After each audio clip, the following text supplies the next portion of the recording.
કોંગ્રેસ નેતા લલિત વસોયાએ ગોપાલ ઇટાલિયા સામે બદનક્ષીનો દાવો માંડ્યો છે અને આ સમગ્ર મામલો જે સામે આવી રહ્યો છે, કોંગ્રેસે 2 લાખ આપ્યાના આક્ષેપ સાથે વિડીયો જે વાયરલ કરવામાં આવ્યો હતો તે સંદર્ભે હવે વાત વણસી રહી છે। લલિત વસોયાએ આપના નેતાને રૂપિયા આપ્યા હોવાનો આક્ષેપ થયો હતો। પુરાવા ન હોવા છતાં મીડિયામાં ખોટી બદનામી બદલ નોટિસ ફટકારવામાં આવી છે। બદનક્ષીની નોટિસ મુદ્દે ગોપાલ ઇટાલિયાએ જવાબ આપ્યો છે। ગોપાલ ઇટાલિયાએ કહ્યું, હું વકીલ છું, નોટિસ આપી ડરાવવાનું કામ ન કરતા।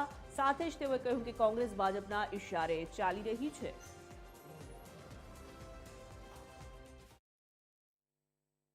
આમ આદમી પાર્ટીના ધારાસભ્ય ગોપાલભાઈ ઇટાલિયાને મેં માનહાનિના દાવા માટેની નોટિસ પાઠવી છે।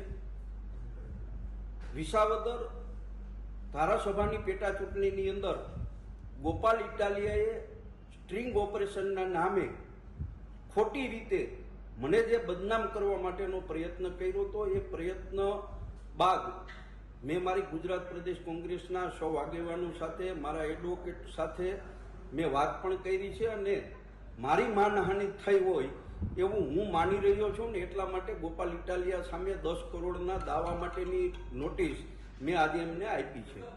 કે જે નોટિસ ગોપાલ ઇટાલિયાને આપવાની છે એ નોટિસ એણે ટીવીમાં આપી છે, તો ઈરાદો જુઓ ને, મને આપો, જવાબ મારે આપવાનો છે, કેસ મારે લડવાનો છે। મને નોટિસ મળી નથી ને આખી દુનિયામાં ફરે છે, એના ઉપરથી ખબર પડી જાય કે ઈરાદો શું છે એમ। રામ જાણે, હોય તો વાંચીએ તો ખબર પડશે કે આ બધું શું છે એમ। હવે તો હું ચૂંટણીમાં જીત્યો છું, ભાજપે અને કોંગ્રેસે પોતાની હતી એટલી તાકાત લગાવી લીધી ગોપાલને હરાવવામાં, એ પછી ગોપાલ જીત્યો છે એ વાતનું બે પાર્ટીને એક અઠવાડિયાથી પેટમાં દુખે છે।